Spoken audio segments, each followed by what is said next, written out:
우리 오늘 교사 헌신 예배로 이렇게 모여 있는데요. 이미 다 잘하고 계신데 여러분 이렇게 초대해 주셔가지고 왔고, 또 사실은 제가 이상무 목사님 너무 사랑하는 분이라 정말 사역하는 것 보고 싶고 또 왔습니다. 그래도 교사 수련회니까, 교사 우리 헌신 예배니까 또 요 주제를 가지고 한번 해보죠. 오늘 교사들 많이 모여 있고요. 또 사실은 교사가 아니더라도 부모는 사실은 또 다른 형태의 교사거든요. 그래서 주일학교 교사를 담당하시는 분들, 또 부모로서 교사 역할에 있는 분들 다 이 말씀에 해당되겠습니다. 자, 그러면 제 인생에서 사실 굉장히 좋은 선생님들을 많이 만났어요. 오늘 말씀 제목처럼 잊혀지지 않는 선생님들 많이 만났는데, 이 선생님들께 배우고 또 정말 받은 은혜를 생각하면서 이 말씀을 준비해 봤습니다. 그러면서 동시에 우리에게 가장 좋으신 분이 예수님이시잖아요. 좋은 선생님이시고, 그래서 이 예수님을 통해서도 배워보고자 합니다. 자, 우리가 좋은 교사로 어떻게 섬길 수 있을 것인가. 첫 번째, 네 가지를 짧게 얘기할 텐데, 첫 번째는 관계를 만드는 게 필요합니다. 한번 따라해 볼까요? 관계 만들기. 그렇습니다. 제가 이제 그 교사 수련회나 강사로 갔을 때, 이 강의할 때 꼭 말하는 게 뭐냐면, 제일 먼저 좋은 교사가 되기 위해서 좋은 게 뭐냐면은 사실은 기도, 말씀 이런 거 생각하는데, 사실 성경은 그렇지가 않습니다. 자세히 보면은 가장 먼저 앞에 나오는 게 뭐냐면 관계입니다. 관계. 청소년 사역자를 일으키라라는 책에 보면 청소년들을 대상으로 하는 사역자들에 대한 전문적인 책인데, 사람들은 당신이 얼마나 많이, 학생들은 당신이 얼마나 많이 자신들에게 신경 쓰고 있다는 것을 알기 전까지 당신이 누구인지에 대해서 신경 쓰지 않는다. 그러니까 교회 와서 제일 많이 실수하는 게 뭐냐면, 내가 사회에서 이런 사람이야. 또 저희 교회에서도 있었던 일인데, 내가 학교에서 이런 교사로서 하고 있어. 그러면서 애들에게 이렇게 사랑을 베푸지 않을 때 이 관계 설정이 안 된 거죠. 그러면 그게 뭐란 말인가? 저는 어떤 분은 이런 말 하는 것도 들었어요. 나 사장이야. 그랬더니 애들이 헐, 도대체 뭘 우리에게 말하는 겁니까? 이러면서 이제 그분이 교사를 금방 그만두셨어요. 그러니까 정말 교사로서 아이들을 사랑하는 마음을 보이지 않으면 우리가 누군지에 대해서 전혀 신경 쓰지 않고, 그 사람이 누군지가 어떤 우리에게 영향을 주지 않아요.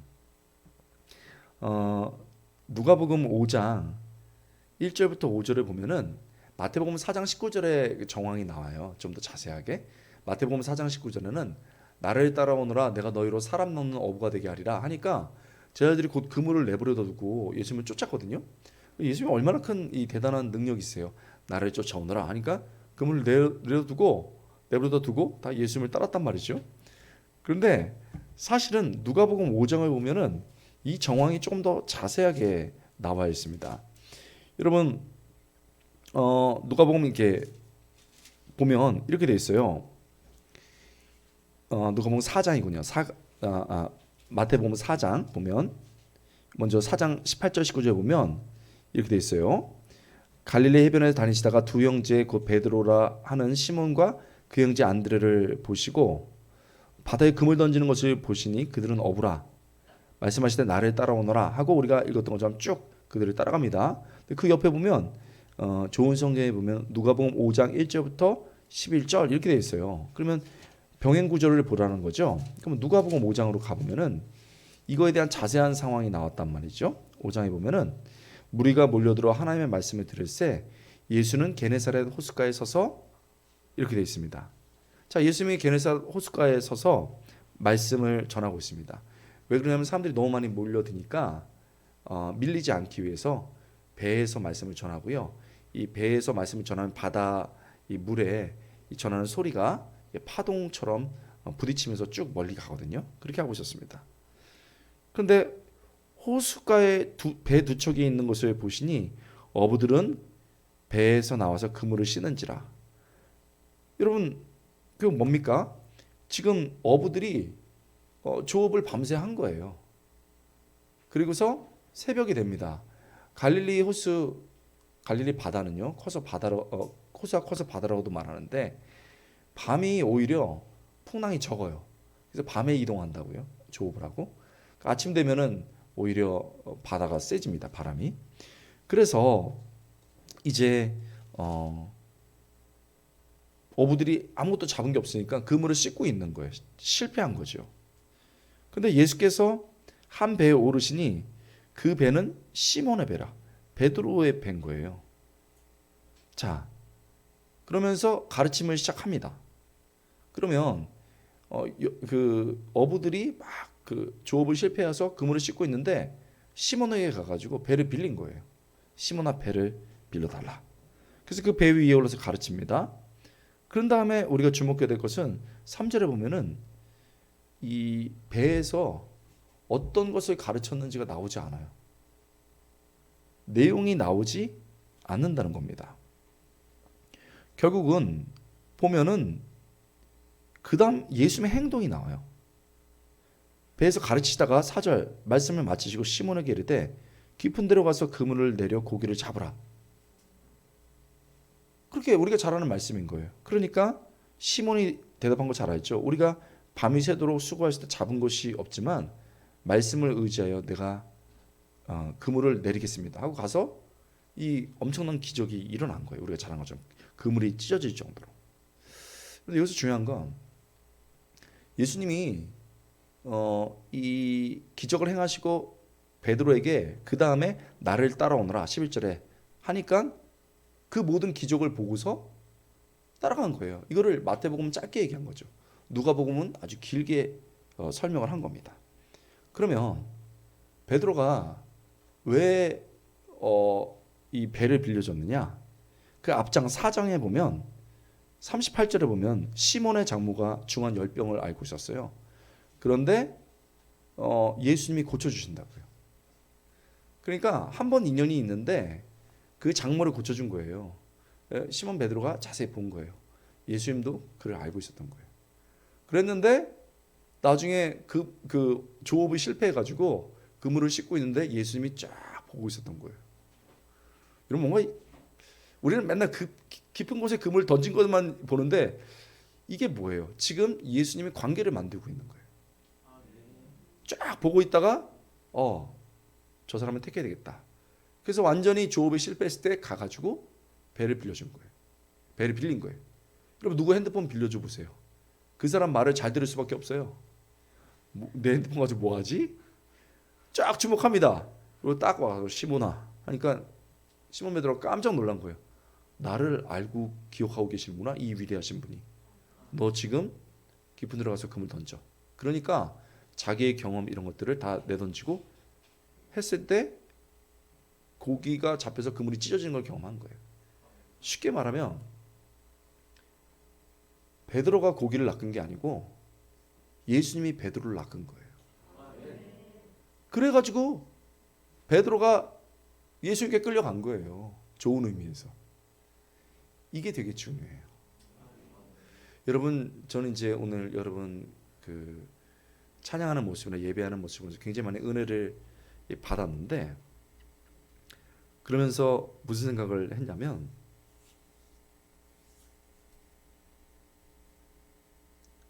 이 교회가 부흥하겠구나 이런 생각을 했어요. 그리고 정말 누가 그런 얘기를 해본 적도 없고, 제가 딱 들어오자마자 여러분 찬양하고 말씀 보면서 교회를 옮겨야 되겠구나, 좁다, 이런 생각을 했어요. 여러분 부담을 느끼라는 건 아니에요. 교회가 좁다, 지금 더 많은 사람들이 올 텐데. 그런데 중요한 건 교사로서든 우리가 새로운 사람을 만드는 것이든 제일 먼저 해야 될 것은 관계를 만드는 거예요. 예수님처럼 관계를 만드는 거죠. 요한복음 4장 7절부터 10절에 보면은 예루살렘에서 사마리아 오가는 길이 여러 가지가 있는데, 그 예루살렘으로 가는 길, 예루살렘에서 이제 베들레헴, 예루살렘 이렇게 왔다 갔다 하는데, 이 예루살렘으로 갈 때 예루살렘에 갈 때 여러 길이 있는데 그 길 중에 이제 사마리아 통과하는 길로 의도적으로 간 거죠. 우리가 잘 아는 것처럼 사마리아의 길을 절대 가지 않아요. 이 길은 여러 이유에서 위험하기도 하고 거기 이방인들이 있는 곳이기 때문에. 근데 예수님이 갔다는 거죠. 그리고 가장 더운 시간을 골라서 그곳에 갔고, 우리가 잘 아는 것처럼 제자들을 음식 사보내러 갑니다. 그래서 여자가, 사마리아 여인이 가장 오기 쉬운 시간을 이미 알고 계시고 세팅을 해둔 거예요.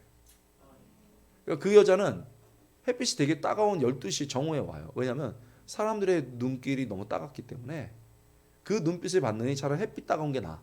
그래서 온 거예요. 근데 그 자리를 딱 예수님이 지키고 있었던 거예요. 이런 거를 말하고 있는 거예요.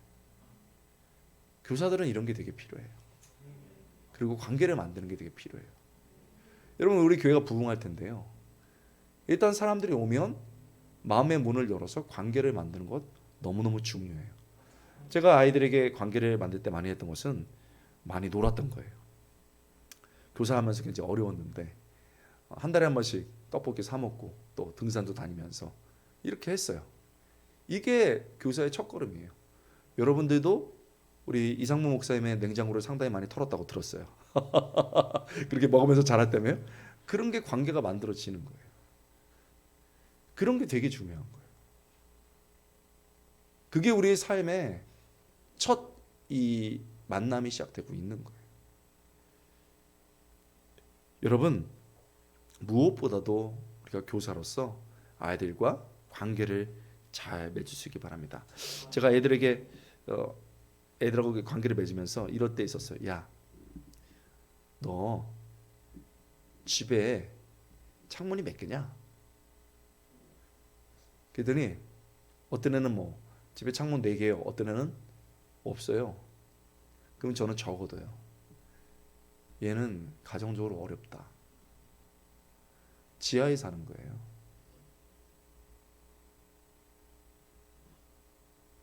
그걸 이렇게 물어봐야 알겠어요? 예수님처럼 걔의 삶을 들여다보는 거예요. 너 아빠가 언제 제일 좋아? 그러면 얘기하는 애들도 있어요. 그런데 얘기하지 못하는 애들이 있어요. 아빠가 없는 거예요. 그런 애들에게는 선생님이 아빠가 돼줄게. 이런 게 필요해요. 제가 되게 어렵게 자랐는데 우리 선생님 한 분이 그때 대학 다니면서 제가 하도 어려우니까 한 달에 이 3만 원씩 저한테 책값을 줬어요. 그 20년 됐으니까 지금 한 7, 8만 원 정도 되는 돈인 것 같아요. 그렇게 항상 줬습니다. 제가 재수할 때는요, 청년부로 올라갈 때인데 그럼에도 불구하고 선생님이 저를 챙겨줬어요. 당시에 이제 큰 스크린, 세워두는 스크린 옆에서 항상 돈을 주고 그랬는데 여름 때 더운 날 제가 맨날 청바지 하나에다가 티 빨아입고 이러니까 너 와봐 하면서 3만 원 딱 주고 너 윗도리 좀 벗어봐. 그래가지고 너무 이상하잖아요. 윗도리 딱 벗었는데 딱 새 티셔츠를 사가지고 이렇게 끼워주는 거예요. 우리 건호 진짜 멋지다. 그래서 제가 눈물을 흘렸잖아요. 자, 이상하게 들린지는 모르지만 그 선생님에게 저는 모든 것을 맡길 수가 있었고 어떤 얘기를 해도 들을 수가 있었어요. 여러분, 이거는 참 잘하고 있는 것 같아요. 우리 광야소리교회가. 첫 번째는 역시 관계 만들기입니다. 두 번째, 이제부터 더 깊은 단계로 들어가요. 말씀 심기입니다. 따라해 볼까요? 말씀 심기. 이게 관계가 설정이 되면은 그 다음에 뭐든지 할 수 있어요. 예를 들면 이단은 그걸 가지고 그 사람 완전 빼먹을 수 있어요. 신천지가 그러거든요. 외로운 사람들 딱 잡아가지고 관계 만든 다음에 할 수 있어요. 또 가스등 같은 걸로 해가지고 있죠. 여러분 가스라이팅 알죠? 그거 자기가 원하는 정서적으로도 육체적으로도 뺄 수 있어요. 학대할 수 있어요. 그만큼 관계가 형성이 되면 모든 것을 받아들일 준비가 되는 거예요. 그런데 우리는 왜 그런 관계를 만드는 거예요? 선생님이란 뭐예요? 그 관계를 만들었을 때 좋은 밭이 되고 무엇인가를 수용하려고 하는데 거기에다가 말씀을 심는 겁니다. 말씀을 심는 거예요. 최근 통계에 따르면 미국 크리스천들 가운데 64%가 18세에 영접을 했대요. 자, 우리나라도 제가 볼 때는 대학생 때나 직장인일 때 예수님을 믿은 것보다 주일학교 때 예수님을 만난 사람들이 많아요. 여러분도 그러시는 분들이 많잖아요. 그렇죠? 그러면 우리나라도 최소한 60% 정도가 제가 볼 때는 주일학교 때 그 과정을 통해서 예수님을 만난 거예요. 그래서 교회 교육이 되게 중요해요. 자, 우리가 아주 노력을 해서 20명이 예수님을 주일학교 때 만났다고 칩시다. 학생 복음화 협의회 같은데 학복협이라고 그러죠. 그리고 각종 청소년 사역 단체의 보고서를 보면 10명이 가잖아요. 그러면 6명이 신앙을 버려요. 자료가 나왔어요. 인문학에 흔들려서, 무신론적인 도전에 흔들려서. 그러면 10명이 주일학교가 있잖아요. 그러면 우리 교회는 지금 그렇지는 않지만 조금만 정신치 않은 교회는 10명 하면 6명이 교회 안 나오는 거예요. 20명이면 12명이 안 나오고 8명만 나오고 있는 거예요. 그러면 이 주일학교 때 엄청나게 많은 사람들을 복음화 시켜야 되고, 그리고 떠나지 않는 사람으로 여러분처럼 이렇게 훈련을 시켜야 돼요. 주일학교가 그래서 그만큼 중요해요. 여러분, 그 이유가 뭡니까? 아이들이 딱 대학에 가는 순간 TV, 헐리우드 영화, 인터넷, 넷플릭스, 유튜브, 스마트폰에서 가치를 배우는 거예요. 성적으로 타락하는데 물어봤어요. 너 왜 그렇게 했어? 영화를 보면 다 그러잖아요. 너 왜 그렇게 신앙을 버렸어? 유튜브 보거나 넷플릭스 보면 젊을 때는 신앙이고 뭐고 열심히 성공해야 된다는 거예요. 여러분, 그렇게 많은 그 매체가 우리의 아이들을, 우리의 삶을 쪼여들고 있어요. 지금은 어떤 시대라고 말하면 말씀 문맹 시대라고 그래요. 이 일리터러시라는 영어, 문맹이라는 단어가 읽고 쓸 수 없는 이런 뜻인데 거기다가 바이블을 붙여요. 바이블 일리터러시. 성경을 몰라요. 이러고 있는 거예요. 여러분, 지금 평균 하루에 4시간 정도를 청소년들이 그리고 청년들이 미디어를 사용해요. 우리도 그거를 재보면 딱 알아요. TV 보고 핸드폰 보고 컴퓨터 하고 이 4시간이에요. 그런데 우리 교회는 지금 그렇지 않겠지만 청소년들이 말씀 묵상을 얼마 해요? 30분을 할까요, 하루에? 우리 청년들이 말씀 묵상을 얼마 하겠어요? 1시간 하나요, 기도를? 여러분, 4시간과 1시간의 대결이 안 되는 거예요. 청소년들 물어봤어요. 너 말씀 몇 시간 보냐? 10명 중에 여러분 5명은 전혀 보지 않는다. 5명 중은 얼마 보냐? 말씀 보고 기도하는 시간 얼마 되냐? 20분 내다, 하루에. 이렇게 되는 거예요. 그럼 핸드폰 얼마나 하냐? 인터넷은 얼마냐? 4시간 하는 거예요. 어떤 애는 5시간. 그러면 너의 가치관은 뭘로 형성되겠냐? 인터넷이다. 답이 나오는 거예요. 그러면 이렇게 하루에 5분, 10분, 20분, 기껏해야 20분 그 말씀 보고 기도하는 애들이 주일날 나오는 거예요. 그러면 우리가 그 아이들에게 설교하고 그 아이들에게 가르치잖아요. 그러면 그 설교하는 시간 40분, 성경 공부하는 시간 40분이 그 아이들이 하나님의 말씀, 진짜 하나님의 말씀, 그리고 그 말씀을 듣고 진짜 말씀을 아는지 모르는지 점검하면서 하는 그 40분, 설교 듣는 40분, 이 도합 80분이 그 아이들이 영적 양식을 먹을 수 있는 마지막 시간이에요. 이게 우리가 맡고 있는 책임이에요.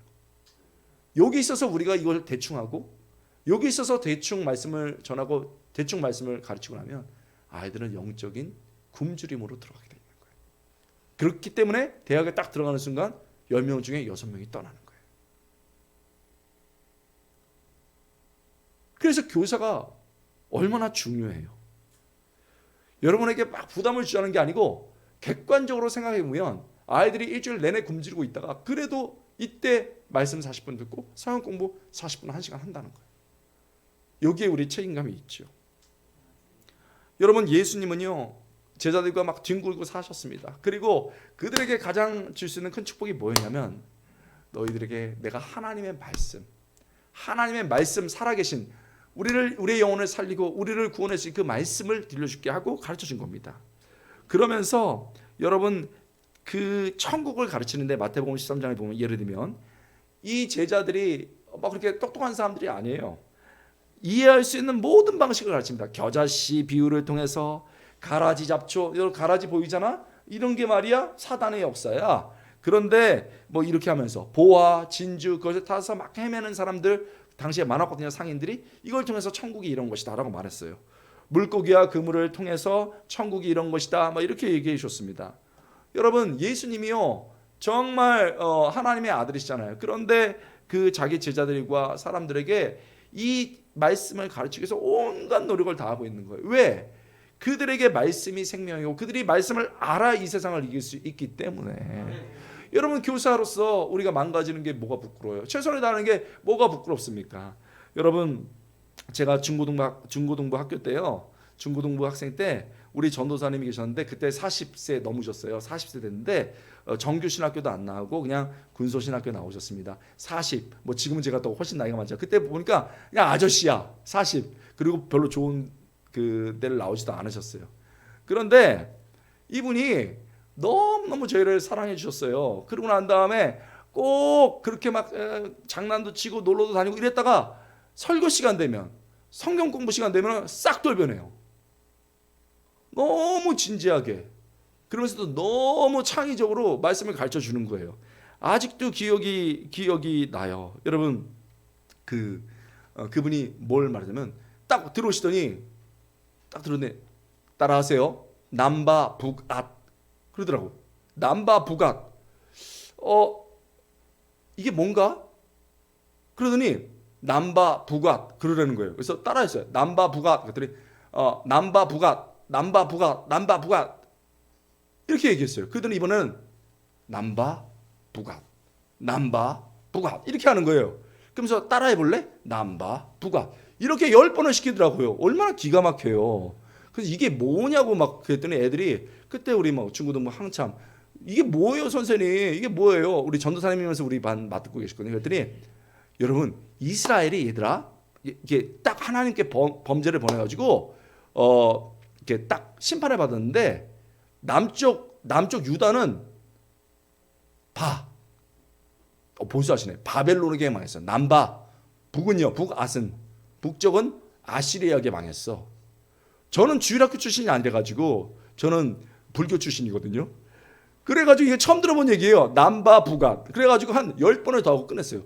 집에 왔는데 얼마나 유치하든지 40 넘으니 남바 북앗 남바 북앗 한번 해보고 싶어요. 남바 북앗 얼마나 웃겨요. 남바 북앗 그리고 따라하라고 남바 북앗 그랬는데 잊혀지지가 않는 거예요. 지금도 그 모습이. 남바 남쪽 바벨론 북 아시리아 이렇게 해가지고 나눠지고 하나님이 역사를 이렇게 나눠서 남바 북앗 이러고서 했어요. 유치해가지고요 정말 이분이 왜 이러시는가 치를 떨었어요.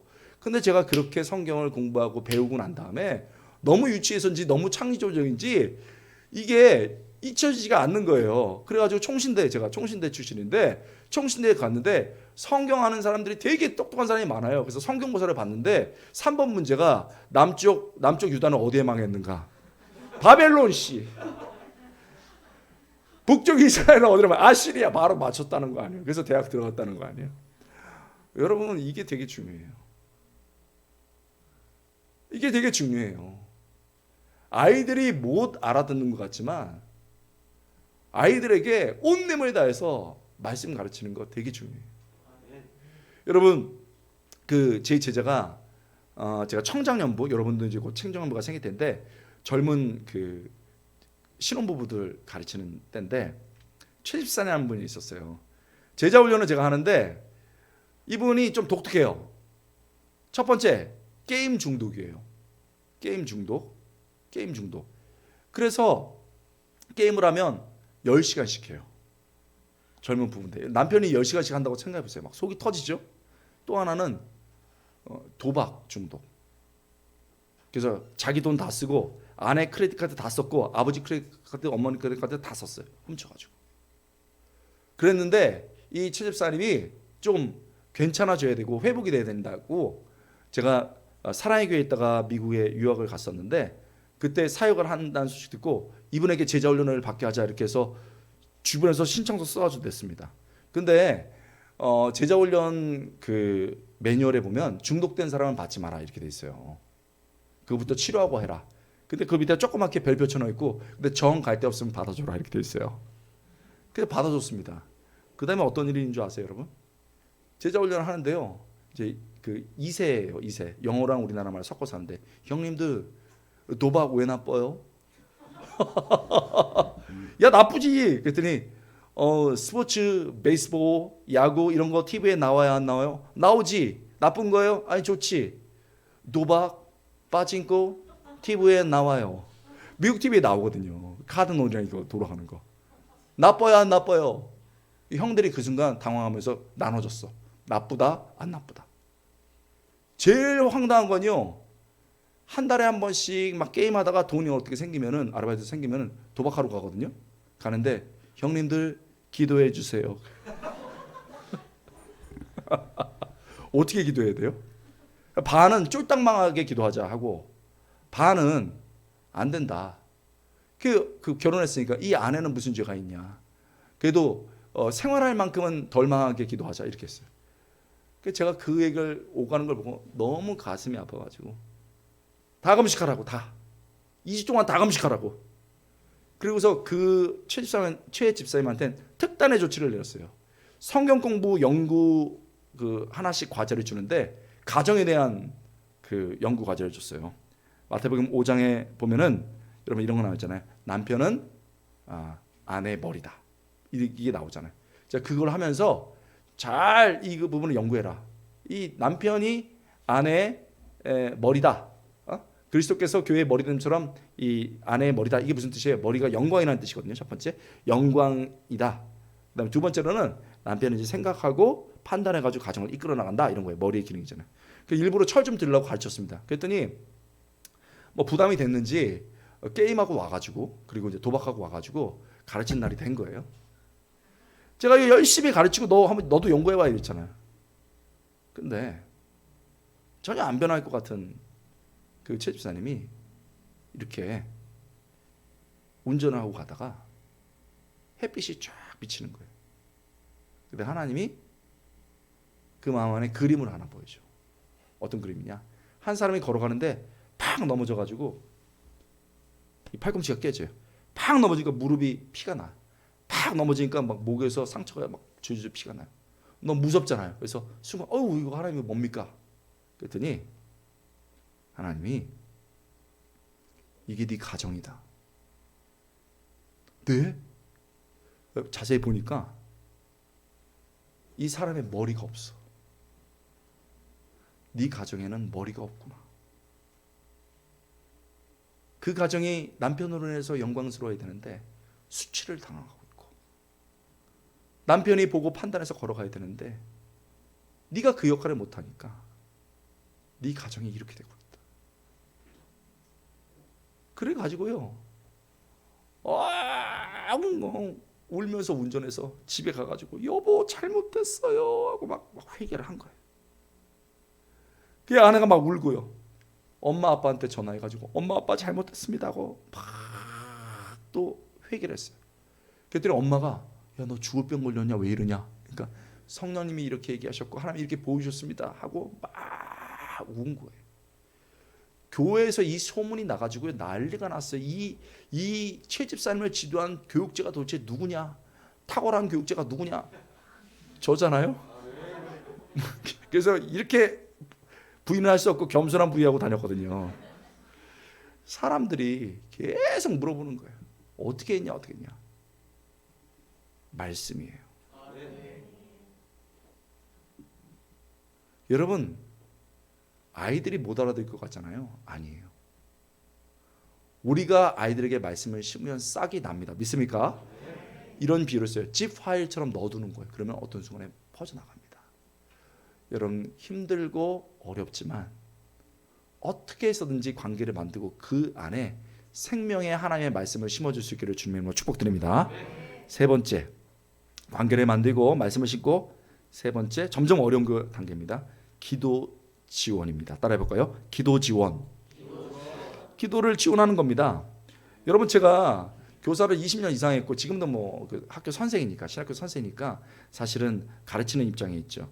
제가 깨닫는 건 뭐냐면, 진짜 변화는 기도로 시작되고 기도로 지속되고 기도로 열매가 됩니다. 때로는요, 우리가 말씀을 심었는데 그 사람도 말씀을 알고 나도 말씀을 안 하는데 이게 행할 힘이 없고 열매가 안 나올 때가 있어요. 열매가 안 나올 때가 있습니다. 그때 결국은 이게 왜 그럴까? 뭘 해야 될까? 제가 깨닫는 거는 기도예요. 기도. 여러분, 내게 가르치는 힘이 없어요. 너무 지치기 때문에 아이들을 막 무조건 받아들이고 가르치고 관계를 맺는다고 해서 이게 되는 게 아니고, 어떤 순간에는 저도 지치고 내게 힘이 없으니까 올려다 드리는 거예요. 하나님, 나 몰라요. 알아서 하셔요. 이게 진짜 중요해요. 여러분, 아이들을 진짜 사랑해서도 기도하지만 때로는 내 힘으로 안 되기 때문에 하나님, 제가 할 일 다 했습니다 하고 하나님께 올려드리는 거예요. 하나님, 도와주세요 이러면서 올려드리는데 그때 하나님이 하시더라고요. 믿습니까? 내가 최선을 다하지만 결국 하나님께 올려드려야 돼요.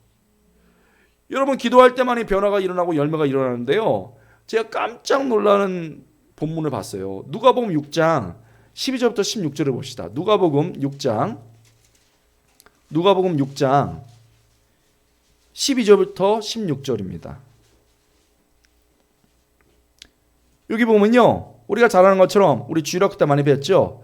뭐라고 말하냐면 12사도라 칭하는데, 그들을 부르는데 13절에 보면은 곧 베드로, 시몬, 안드레, 야고보, 요한 이래가지고 우리 주일학교 때 많이 우리 13, 14, 15 이렇게 나오죠. 마태, 도마, 알페오 막 이래가지고 막 열심히 배웠어요. 자, 주일학교 때는 이런 게 배워야 돼요. 12제자 이름을 딱 외워야 되는데, 제가 목회를 하면서 교사를 하면서 느낀 건 뭐냐면 12제자를 부르고 그 이름들이 딱딱딱 나오는데 그 위에요. 이때 예수께서 기도하시러 산으로 가사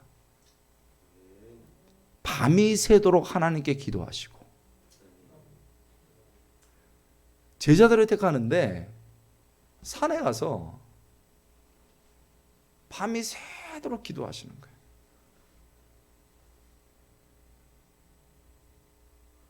제가 이거를 딱 나중에 깨달았을 때 정말 충격을 받았어요.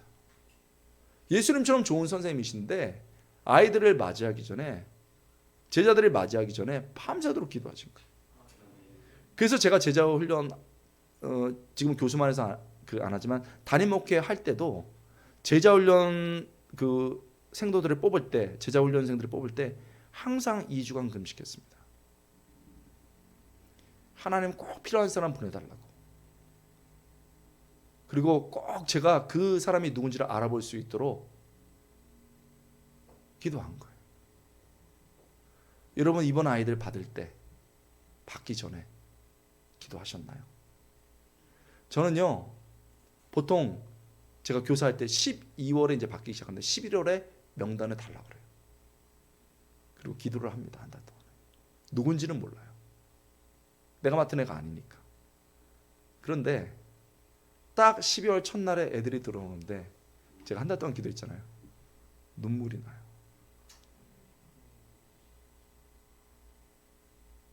선생님이 뭐예요? 기도하는 사람이에요. 선생님은 열심히 입으로 말하는 자지만 사실은 그 뒤에서 무릎 꿇은 자가 선생님이에요. 저를 또 놀라게 하는 게 있었습니다. 누가복음 22장이죠. 누가복음 22장.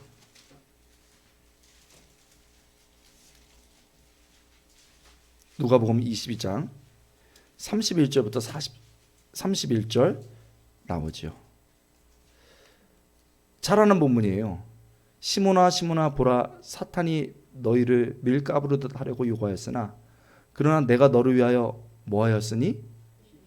내 믿음이 떨어지지 않기를 뭐하였으니?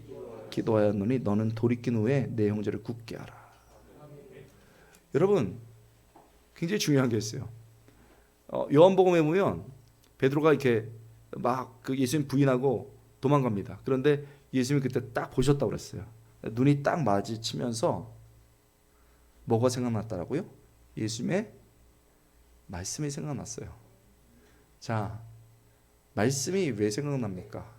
예수님이 가르치던 말씀이 왜 생각납니까? 말씀 자체에도 힘이 있지만 여기 본문에 보면 분명해지는 거예요. 내가 너 위해서 기도했어. 때가 되면 그 말씀이 네 안에서 살아날 거야. 정말 예수님의 기도가 맞았어요. 말씀이 살아났고 예수님의 기도처럼 여러분 베드로가 일어서서 이제 자기처럼 실족하고 넘어지는 사람들을 일으킵니다. 여러분 베드로 전후서를 보세요. 너희 넘어지지 마라. 실족하지 말아라. 일어서라. 강건하라. 이 말이 계속 나옵니다. 예수님의 기도가 맞은 거예요. 여러분 우리 학생들은요. 우리의 가르침으로 자라기도 하지만 정말 열매 맺는 것은 우리의 기도로 시작되는 줄 믿습니다. 여러분 저는 이걸 확신해요. 확신합니다. 여러분 말씀을 가르치는 것도 중요하지만 결정적으로 중요한 건 기도예요. 아까 우리 그 남바 부가 이분 있잖아요. 이분이 관계 진짜 잘 맺으셨어요. 관계 진짜 잘 맺으시고 성경도 진짜 잘 가르쳤어요. 관계 아까 성경은 이게 관계는 어떻게 가르치냐면 이분이 이제 가난해요. 그래서 옥탑방에 살아요. 한 4명 정도 딱 들어가면 꽉 차는 옥탑방에 사시는데 우리 중고등부 학생들 딱 끝나면은 옥탑방을 불러가지고 우리 좋은 분들은 항상 밥을 해주셔. 밥을 막 해주고 그때 가난한 때니까 라면 끓여가지고 밥 막 말아 먹고 이랬습니다. 한 번은 여러분 그 제가 연말 때 그때 우리 중고등부 총무였는데 10월 달쯤인가 11월 달쯤인가 회의를 하는데 12월에 우리 그 보육원을 고아원을 가서 우리가 선교 활동을 하재요. 도와주재요. 제가 딱 손들고 안 된다고 그랬습니다. 1. 그때는 저희가 일이 너무 많습니다. 2. 크리스마스 때만 도와주는 것은 여러 기관과 중복이 됩니다. 3. 계속 할 수 없으면 안 하는 게 낫습니다. 따박따박 얘기했어요. 그때부터 설교학 선생님이 될 가능성이 있었나 봐요. 따박따박 말답을 했는데 그게 푹푹푹 우리 전도사님에게는 상처가 되지 않았겠어요? 우리 전도사님이 고개를 푹 숙이더니 임원들이 반대하면은 말아야지. 다음번에 합시다. 그리고 철없이 쫘르륵 몰려가가지고 그 집에 가서 라면 엄청 끓여 먹는 거예요. 우리 전도사님 집에서 임원들 한 5명 가서 라면 끓여 먹고 밥을 말아 먹어야 되잖아요.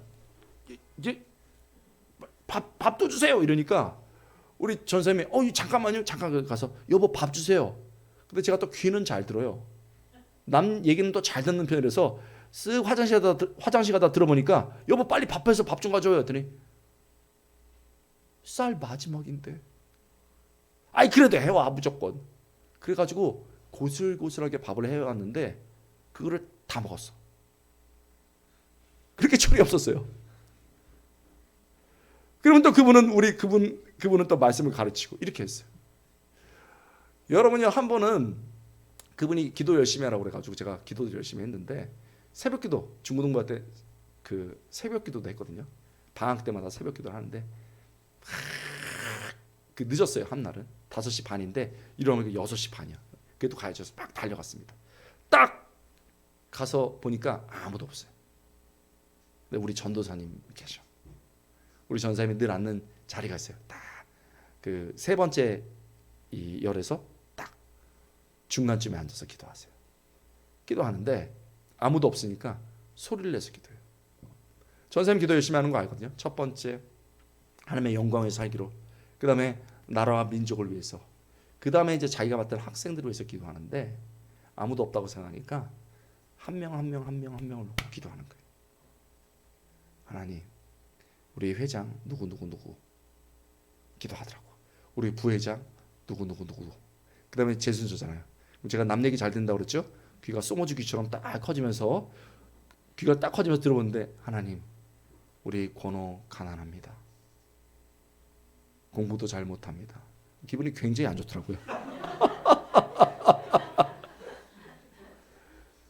제가 듣고 있는지도 모르고. 그런데요, 이 아들이 하나님 사랑합니다. 애쓰며 공부하고 있습니다. 가난한 가운데 애쓰고 있습니다. 하나님 도와주세요. 저는 이 아들이 하나님이 쓸 사람이라는 걸 알고 있습니다. 그 기도를 제가 듣는데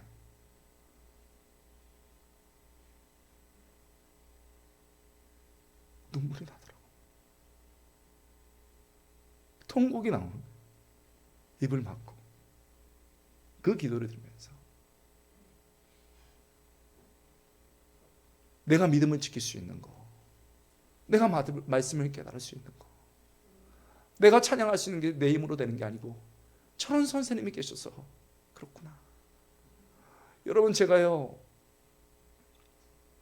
박사를 하고 신학교 선생님이 됐습니다. 뭐 이름도 알려진 목사가 됐어요. 그런데 부끄러운 게 뭔지 알아요? 그런 기도가 제게는 부족해요. 그래서 늘 부끄러운 거예요. 한번 한국에 와서 목사님이 되셨거든요. 목사님 기도해 주세요 그랬더니 기도하고 있었어. 더 기도할게. 그 한마디에 제가 다시 마음이 정말 울림이 일어나면서 나도 저런 교사가 되겠구나. 사랑의 교회에서요 어떤 교사가 제일 좋은 교사인가 설문을 했습니다. 저희는요 밥 잘 사주는 교사, 그 다음에 뭐 재밌게 해주는 교사 이런 게 나올 줄 알았어요. 그런데 1위가 뭔지 알아요? 우리를 위해 기도해 주시는 교사. 여러분, 그 아이를 위해서 일주일 내내 기도하잖아요. 그 아이의 눈을 딱 보는데 눈물이 쫙 흘러요. 너 힘들었지? 눈물이 쫙 흘러요. 그때 아는 거예요. 애들이 알아요. 이 선생님이 날 위해 새벽마다 저녁마다 기도했구나. 좋은 일이 있는데 너무 잘됐다, 너무 잘됐어 이러고 있는데 그 뒷모습에서 선생님이 기뻐하는 그 손 모양에서 얼마나 나를 위해서 기도했는지를 보게 되는 거예요. 여러분, 예수님이 제자들을 마지막 남겨두고 가십니다. 마지막 기도를 우리는 기억하고 있어요. 아버지요, 그들을 저에게 주셨습니다. 지켜주십시오. 하나 되게 하십시오. 그러면서 마지막까지 기도하시고 그들을 하나님께 올려드리고 간 겁니다. 여러분, 우리가 무슨 기술을 배우려 온 게 아니잖아요. 우리도 예수님처럼 바울처럼 기도하는 선생님 될 수 있기를 주님의 이름으로 축원합니다. 관계를 만들어야 되고 그 관계 속에 말씀을 심어야 되고 기도지요. 마지막 가장 중요한 단계입니다. 선생님으로서 가장 중요한 겁니다. 내가 먼저 예수님을 따르는 삶을 살아야 됩니다. 따라해 볼까요? 예수님을 따르는 삶.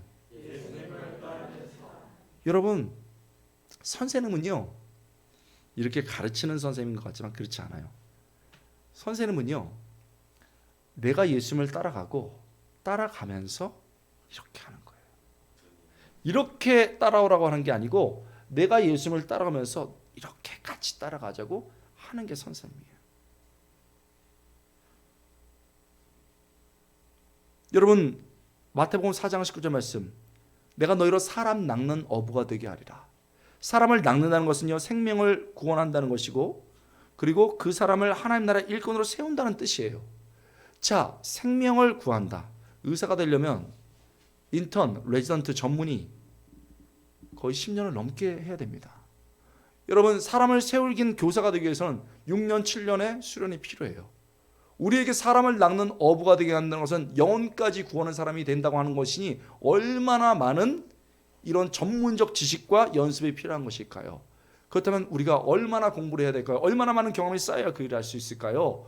그런데 예수님은 내가 너로 사람을 낚는 어부가 되게 하리라 하시면서 하나의 조건만을 거셨어요. 나를 따라오너라. 네가 어떤 대학을 나왔든 어떤 직장에 있든 어떤 경제적 기반에 있든 어떤 삶의 상처가 있든 그 모든 것은 세상적인 기준에서가 아니고 네가 나만 따라오면 그것을 사용해서 내가 너 사람 낚는 어부가 되게 하리라. 할렐루야. 그래서 그 어부 출신의 사람들도 예수님을 따라가면서 그 엄청난 일들을 할 수 있었던 겁니다. 여러분, 그러므로 사실은 좋은 선생님이 된다는 건요, 자기가 가르쳤던 내용을 스스로 주님을 따라가면서 삶으로 보여주는 거예요. 삶으로 보여준 것만 남아요. 그래서 사실은 교사가 된다는 것이 굉장히 부담이 되지만 내가 먼저 예수님을 따라가는 것 속에서 나도 스스로 성장하는 거예요. 요한복음 15장 우리 1절부터 5절 말씀 보면 나는 포도나무야. 너희는 가지야. 붙어있기만 하면 돼. 힘들고 어렵지만 때로는 학생들이 내 마음 몰라주고 힘들게 하지만 내가 예수님을 따라가고 예수님에게 딱 붙어있으면 나머지 열매는 우리 주님이 알아서 하신다는 거예요. 그래서 내가 학생들을 가르치고 학생들에게 최선을 다해서 말씀을 가르치고 기도해 주는 것도 중요하지만 내가 예수님을 따라가는 그 모습 속에서 아이들이 성장해 나가는 거예요. 여러분, 제가 보스턴에서 유학할 때요, 우리 1.5세 2세들이 저한테 제자훈련 많이 받았어요. 제가 뭐 애들이보다 영어를 잘하겠어요, 문화를 더 잘하겠어요. 그러면 애들이 목사님 무슨 말인지 못 알아듣겠어요, very 어려워요 막 이러거든요. 그래도 가르쳐요. 애들이면 너무 힘들게 하다가 1년 동안에 같이 먹고 뒹굴고 막 이렇게 하고요, 말씀 가르치고 기도하니까 애들이 점점 변해요. 그 중에 한 명이 제자 훈련하면은 네 꿈에 대해서 한 문장으로 써봐라 이렇게 하거든요, 보통. 그리고 다음에 계획을 세우는데 그 아이가 나는 선생님이 되어 어렵고 힘든 아이들을 돕고 싶어요 이렇게 썼어요. 왜 그러냐 그랬더니 얘가 어렸을 때 미국에 있다가 한국에 엄마 아빠 따라서 갔어요, 초등학생 때. 그래서 선생님이 막 이렇게 말을 하는데 잘 못 알아듣고 이러고 있다가 너 나와 이렇게 했는데 이렇게 선생님이 막 혼내는데 얘가 딱 쳐다본 거예요, 선생님을. 그때 뺨을 쫙 때렸어요. 20년 전 일인데 그때는 선생님들이 좀 그런 분들이 있어요. 쫙 뺨을 때렸어요. 왜 그러냐면 야! 너 왜 선생님이 말하는데 고개 안 숙이고 날 똑바로 쳐다봐. 근데 미국에서는 사람이 얘기하면 눈을 쳐다봐야 돼요. 너무 충격받은 거예요. 그러다가 5년 있다 다시 미국에 갔거든요. 근데 이번에는 또 미드스쿨에서 선생님한테 걸렸어요. 나와서 막 얘기하는데 한국식으로 고개를 이렇게 숙이고 있어요. 애들이 너 why 나 무시? 너 왜 내 무시해요? 또 혼냈어요. 그래서 타임아웃 시켰어요. 혼자 조용하게 하루 종일 있는 거. 얘가 충격받은 거예요. 그러면서 뭐라 느끼냐면 문화의 차이가 사람을 이렇게 힘들게 할 수 있는데 선생님들은 그걸 이해하고 그 문화의 차이와 가치관의 차이를 극복해서 진정한 발전으로 갈 수 있게 해주는 걸 느낀 거예요. 그래서 그 교육학으로 대학을 다녔어. 그래서 나는 그냥 좋은 선생님이 되겠다라고 말했는데 그게 아니고 이게 신앙까지 이어지고 이걸 위해서는 기꺼이 희생하는 크리스찬이 된다를 제가 가르친 거예요. 그러니까 얘가 마음이 한 문장으로 쓸 때 졸업할 때 나는 문화의 차이를 뛰어넘어서 정말 신앙 안에서 그걸 극복하고 자라나게 해주는 선생님이 되게 해주겠다 이렇게 결심을 한 거예요. 그리고요 정말 잘 가르치고 나잖아요. 그러면은 그렇게 가르치고 나서도 그렇게 기도하고 나서도 안쓰러워. 그리고 너무 고생시키는 것 같아. 순종을 하니까. 그래서 좋은 학교 나왔거든요. 좋은 선생님 될 수 있었는데 저기 어려운 지역에 가가지고 교사를 해요. 그래가지고 거기서 3년 동안 얼마나 열심히 했는지 올해 선생님 상도 받고 그랬어요. 그래서 아주 유명해졌는데 그 다음에 좋은 제안이 있었어요. 더 좋은 학교로 가라. 그랬는데 딱 두 번째 학교로 옮겼는데 비영리 단체 학교로 왔어요. 월급이 반 뚝 떨어지는. 비영리 단체가 돈을 많이 안 줘요. 거기서 2년 동안에 부교감으로 열심히 했어요. 그러면 이제 좀 안정돼 있을 거 아니에요. 그 다음에는 2년 하고 난 다음에 저한테 연락이 왔어요. 제가 그때는 당시 텍사스에 가 있었는데 연락이 왔어요. 저 뉴욕 갈 거예요. 여러분 뉴욕이요 맨하튼 빼고는 거기 굉장히 시골이에요. 슬럼 지역 있잖아요. 거기 막 총격 사고 나고 이런 데가 다 거기예요. 맨하튼 빼고 몇 군데 빼고는요 거기 되게 어려워요. 흑인들 굉장히 많고 그 멕시코에서 온 분들 많고 굉장히 어려운 애들 많이 살아요. 거기로 들어가겠다는 거예요. 총격 막 벌어지고 이러는데 야, 너 왜 그러냐 했더니 거기가 다문화가 제일 많고 거기서 내가 신앙으로 좋은 교사가 되게 되겠어요. 그 제가 니랑아, 걔 이름이 니랑인데 동고 가지마. 너 그렇게까지 할 필요는 없어. 그랬더니 걔가 저한테 뭐라고 한지 아세요? 목사님, 귀여워. 목사님, you taught me like this. 목사님이 나 이렇게 가르쳤잖아. 진짜 미치겠더라고. 목사님이 이렇게 살라고 가르쳤고 목사님이 이렇게 살았잖아. 이 목이 메어오는데요.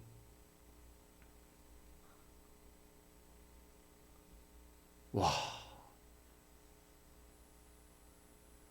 아직도 뉴욕에서 그러고 살고 있어요. 뉴욕 갈 때마다 공항에서 너 아직도 이러고 살고 있냐? 네. 그랬는데 너무 웃겨.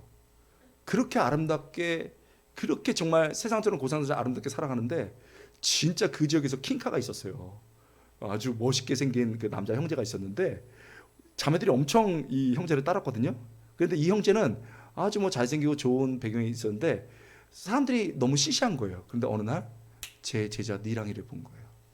그리고 그렇게 아름답게 가치를 살아가는 모습을 보고 사랑에 빠졌어. 그래서 결혼했어. 애를 2명 낳았어요. 내가 못해준 거 하나님이 해줘서 얼마나 감사한지 몰라요. 내년에 뉴욕 가는데 또 만날 거예요. 여러분,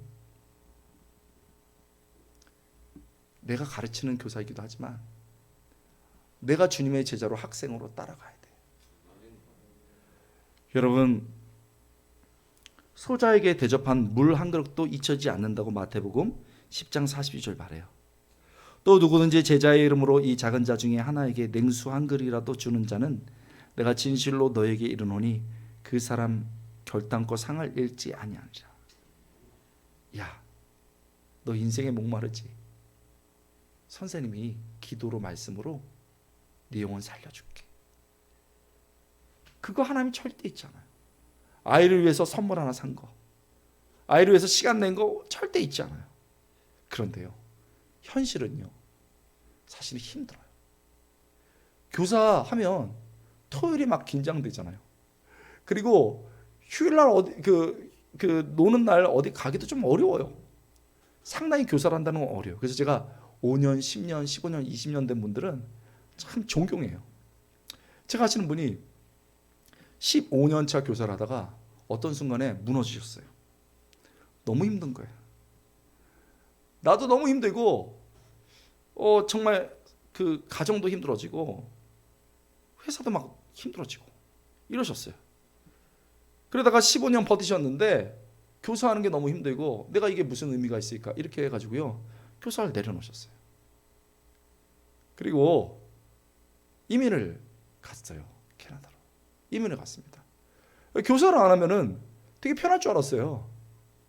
그래가지고 큰 교회 가가지고 캐나다에서 딱 뒷짐 지고서 말씀 듣고 그냥 오는 거예요. 교사 같은 것도 안 하고. 15년 동안 고생했는데 난 이제 안 하리라 이렇게 쉬면서. 그런데 이상하죠?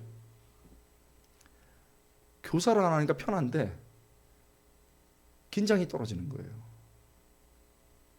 기도가 근처지는 거예요. 점점 성경 보는 것도 줄고 주일날도 있잖아요. 주일날도 이제 예배 드리는 것조차 어려웠어요. 이게 이런 위기가 오는구나. 그러면서 점점 신앙이 떨어지는데 살면서 정말 한두 번 깊은 꿈을 꿀 때가 있잖아요. 하나님이 주신 꿈을 꾼 거예요. 꿈을 꿨는데 해필이면 그때 하나님이 나타나셨어. 신앙 가장 떨어져 가지고 바닥을 기고 있는데, 근데 얼굴은 안 보이시더래요. 우리가 느끼는 것처럼 안 보이고 딱 음성만 들리더래요. 그러면서 얘야, 네가 나를 위해서 많은 것을 하였다. 그랬는데 여러분 이렇게 서 있는데 앞에서 그 음성이 들리니까 하나님이 나를 지금 놀리시는구나 이렇게 생각이 들더래요. 많은 일을 하였다. 그런데 갑자기 뒤에서 개구리 소리가 들리더래요. 개굴 막 와글와글. 그래서 이상하다 하고 있는데 얘야, 네가 나를 위해 많은 일을 하였구나 하고 뒤를 돌아봐라. 딱 뒤돌아보는데 개구리가 아니고 그렇게 말썽 피우던 애들 있잖아요. 막 그냥 가르칠 때 막 소리 지르고 바닥 기고 안 나오고 막 선생님한테 대들고 이런 애들이 다 모여 있는데 또 자기가 사랑하는 제자들도 다 모여 있는데 손 딱 들고 하나님, 저 선생님이요, 제가 어려울 때 저 위해서 기도해 주셨어요. 하나님, 제가 가난할 때 배고플 때요, 저 선생님 저 밥 사주셨어요. 하나님, 제가 슬프고 어려울 때 저분이 저한테 손을 잡아주셨어요. 막 이러면서 손을 막 들면서 서로 자랑을 하는데 그게 개구리 소리처럼 개골개골 들린 거예요. 하나님이 딱, 네가 했다, 네가 나를 위해서 귀한 일을 했다고 눈물을 쫙 흘리는데, 좋은 꿈은 항상 빨리 깨나요? 따르르르르르 전화가 온 거예요. 새벽에 따르르르 전화가 온 거예요. 큰일 났구나, 이거 집에 무슨 일이 있나 해서 딱 받았는데, 여러분, 여기가 새벽이면 캐나다가 새벽이면요, 한국은 저녁이에요. 제자들이 모인 거예요. 한 10몇 명이 모여가지고, 아, 우리 선생님 진짜 보고 싶다, 우리 위해서 애쓰셨는데. 그래가지고 국제전화해가지고 있잖아요, 30초씩 얘기하는 거예요. 잘 지내시죠? 아, 저예요. 잘 지내시죠? 저예요. 아, 제가 지금은 이렇게 기도 제목 이뤘습니다. 저 결혼도 했어요. 와, 이러면서 딱 해. 나중에 딱 다 돌아서 스피커폰 딱 켜고, 선생님 고마웠어요. 그때 몰랐는데 고마웠고 사랑합니다. 보고 싶습니다. 딱 끊었습니다. 수화기를 내려놓고 그분이 새벽에 통곡한 거예요. 내가 무엇으로 살아야 될까?